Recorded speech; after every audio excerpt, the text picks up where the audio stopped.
आपके अपने star channel में आपका स्वागत है। आज हम पढ़ेंगे उपचयन एवं अपचयन अभिक्रिया। इससे पहले हमने संयोजन अभिक्रिया पढ़ ली, वियोजन अभिक्रिया पढ़ ली, विस्थापन अभिक्रिया पढ़ ली। चौथी अभिक्रिया है जिसका नाम है उपचयन एवं अपचयन अभिक्रिया। ऑक्सीडेशन रिडक्शन अभिक्रिया क्या होती है? ऑक्सीडेशन का मतलब होता है ऑक्सीजन का जुड़ना, हाइड्रोजन का हटना, और रिडक्शन का मतलब होता है ऑक्सीजन का हटना और हाइड्रोजन का जुड़ना।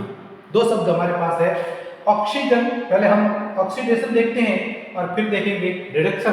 तो ऑक्सीडेशन का मतलब है वह रासायनिक अभिक्रिया जिसमें ऑक्सीजन का योग हो रहा है, ऑक्सीजन जुड़ रहा है और हाइड्रोजन का निष्कासन हो रहा है, हाइड्रोजन हट रहा है, उसको कहते हैं उपचयन या ऑक्सीडेशन।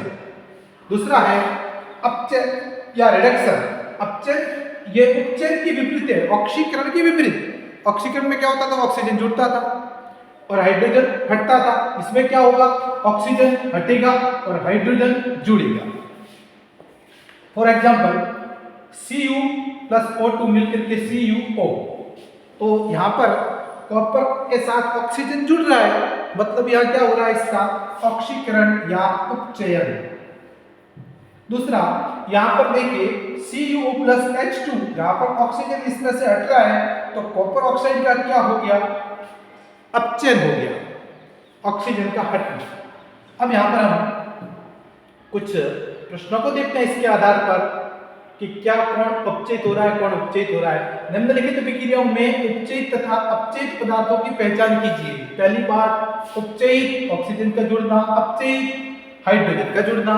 तो देखिए Na सोडियम है, इसके साथ क्या हो रहा है? ऑक्सीजन जोड़ रहा है, तो Na का क्या हुआ? ऑक्सीजन का जुड़ना, ऑक्सीकरण या उपचयन। और अपचयित कौन हो रहा है? ऑक्सीजन। फिर इसी प्रकार यहाँ पर देखिए CuO है, इसके साथ से ऑक्सीजन हट रहा है, मतलब इसका हुआ अपचयन। और हाइड्रोजन के साथ ऑक्सीजन जुड़ रहा है, मतलब इसका क्या हो गया? उपचयन। दो बातें याद रखनी है हमें कि ऑक्सीजन का जुड़ना उपचयन या ऑक्सीकरण, हाइड्रोजन का हटना उपचयन ऑक्सीकरण, फिर है ऑक्सीजन का हटना अपचयन और हाइड्रोजन का जुड़ना अपचयन। फिर आता है हमारा अगली रासायनिक अभिक्रिया है जिसका नाम है रेडॉक्स अभिक्रिया। तो वे रासायनिक अभिक्रिया जिसमें ऑक्सीकरण और अपचयन दोनों साथ साथ होती है, दोनों क्रियाएं, ऐसी अभिक्रिया को हम रेडॉक्स अभिक्रिया कहते हैं। जिनमें अपचयन और उपचयन दोनों अभिक्रिया साथ साथ होती है, रेडॉक्स अभिक्रिया कहलाती है। अब हम एग्जांपल लेते हैं CuO प्लस H2। देखिए यहाँ पर ये CuO प्लस H2 मिलकर के क्या बना रहा है? Cu plus H2O। अब यहाँ पर देखिए ये कॉपर ऑक्साइड था, इसके साथ ऑक्सीजन था, अब ये हट गया तो इसका क्या हुआ? ऑक्सीजन का हटना, अपचयन। तो किसका अपचयन हो गया? कॉपर ऑक्साइड का हो गया अपचयन, ऑक्सीजन का हटना। अब यहाँ हाइड्रोजन अकेला था, इसके साथ क्या हुआ? हाइड्रोजन के साथ ऑक्सीजन जुड़ गया तो इसका क्या हो गया? उपचयन। तो यहाँ पर इसका ऑक्सीडेशन हो रहा है, इसका रिडक्शन हो रहा है। ये हम इस समीकरण में देखते हैं, दोनों क्रियाएं साथ साथ हो रही है, इसीलिए इस अभिक्रिया को रेडॉक्स अभिक्रिया कहा जाता है। ये रेडॉक्स अभिक्रिया का उदाहरण है, रेडॉक्स अभिक्रिया। तो ये हमारे पास रेडॉक्स अभिक्रिया का उदाहरण हो गया। अब हम एक ऑक्सीकरण और अपचयन में यदि अंतर आ जाए तो हम इसको कैसे लिखेंगे? तो हमने ऑक्सीकरण और अपचयन को अंतर लिखते हैं। नंबर 1, ऑक्सीजन का जुड़ना ऑक्सीकरण, ऋण विद्युतीय तत्व का जुड़ना ऑक्सीकरण, हाइड्रोजन का हटना ऑक्सीकरण, धन विद्युतीय तत्व का हटना ऑक्सीकरण, इलेक्ट्रॉन का खोना ऑक्सीकरण। ये हम 5 इसमें उदाहरण लिख सकते हैं। ऑक्सीजन का जुड़ना, हाइड्रोजन का हटना, ऋण विद्युतीय तत्व का जुड़ना और धन विद्युतीय तत्व का हटना, ये हमारे पास। और अगर कहें कि इलेक्ट्रॉन का खोना भी ऑक्सीकरण कहलाता है। इसी प्रकार अपचयन में हम देखते हैं ऑक्सीजन का हटना, हाइड्रोजन का जुड़ना, ऋण विद्युतीय तत्व का हटना और धन विद्युतीय तत्व का जुड़ना। तो ये हम इस प्रकार से इनको ऑक्सीकरण और अपचयन या उपचयन और अपचयन में अंतर बता सकते हैं। अब आता है उष्मा के आधार पर अभिक्रिया को दो भागों में बांटते हैं। एक उष्मा के आधार पर कुछ रासायनिक अभिक्रिया ऐसी होती है जो जिसमें उष्मा का उत्सर्जन होता है, उष्मा बाहर निकलती है, वस्तु गर्म हो जाती है, जिस मात्रा के अंदर हम कर रहे हैं वो गर्म हो जाता है, उष्मा बाहर निकल रही है। और कुछ रासायनिक अभिक्रिया ऐसी होती है जो ठंडी हो जाती है, यानी उष्मा का अवशोषण होता है, उसको संपन्न करने के लिए हमें उष्मा देनी पड़ती है। तो जैसे पहली अभिक्रिया है, उष्मा के आधार पर हम रासायनिक अभिक्रियाओं को दो भागों में बांटते हैं। उसका पहला नाम है उष्मा क्षेपीय अभिक्रिया, उष्मा क्षेपीय अभिक्रिया, और दूसरे का नाम है उष्मा शोषी अभिक्रिया। तो पहले देखते हैं वह रासायनिक अभिक्रिया जिसमें उत्पाद के साथ साथ उष्मा का उत्सर्जन होता है, हीट बाहर निकल रही है, उष्मा का उत्सर्जन हो रहा है, इसको हम प्लस उष्मा करके लिखते हैं। जैसे मेथन का अगर दहन करना है, मेथन का दहन करते हैं तो कार्बन डाइऑक्साइड जल के साथ साथ उष्मा निकलती है। इस पर प्रश्न पूछा गया है कि मेथन के एक अणु को पूर्ण रूप से जलाने के लिए कितने ऑक्सीजन के अणुओं की आवश्यकता होती है, तो हमें पता रहना चाहिए कि 2 ऑक्सीजन के अणुओं की आवश्यकता होती है। फिर आता है N2+3H2 2NH3, यहाँ पर भी ऊर्जा निकलती है, नाइट्रोजन और हाइड्रोजन को जोड़ते हैं, अमोनिया का निर्माण करते हैं। सोडिय अम्ल क्षार यानी उदासीनीकरण अभिक्रिया है, अम्ल उदासीनीकरण अभिक्रिया, अम्ल में क्षार मिलाते हैं, लवण और जल बनते हैं, तो यह अभिक्रिया में भी उष्मा का उत्सर्जन होता है। फिर इसके और उदाहरण हम देखते हैं उष्मा क्षेपीय अभिक्रिया का।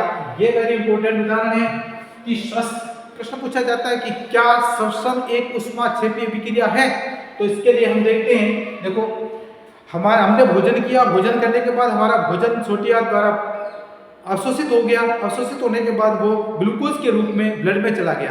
अब ये ग्लूकोज कोशिश माइटोकॉन्ड्रिया में जाता है और माइटोकॉन्ड्रिया में इसको जलाया जाता है ऑक्सीजन की उपस्थिति में। तो ये ग्लूकोज है C6H12O6, ये सूत्र है हमारा ग्लूकोज का। ग्लूकोज का जब ऑक्सीकरण किया जाता है ऑक्सीजन की उपस्थिति में, तो श्वसन लेंगे तब हम ऑक्सीजन, श्वसन के अंदर ऑक्सीजन गैस जाएगी, तो उसकी उपस्थिति में जल रहा है, क्या बन रहा है, कार्बन डाइऑक्साइड, जल और ऊर्जा मिल रही है।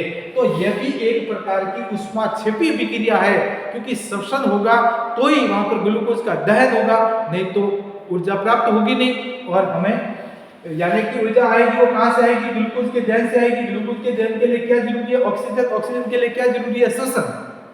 इसीलिए श्वसन एक उष्मा क्षेपीय अभिक्रिया है, ये इसमें बताया गया है। नेक्स्ट जो हमारा टॉपिक है वो है उष्मा शोषी अभिक्रिया। ये इसकी विपरीत होती है।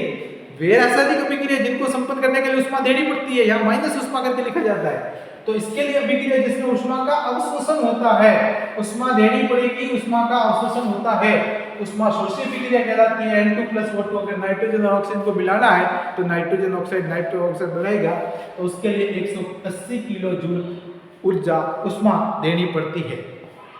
इसी प्रकार 2HI को तोड़ना है हाइड्रोजन आयोडाइड को हाइड्रोजन और आयोडीन में, तो इसमें भी उष्मा देनी पड़ेगी। तो जहां माइनस का चिन्ह करके लिखा जाता है, इसका मतलब वो अभिक्रिया उष्मा शोषी अभिक्रिया है।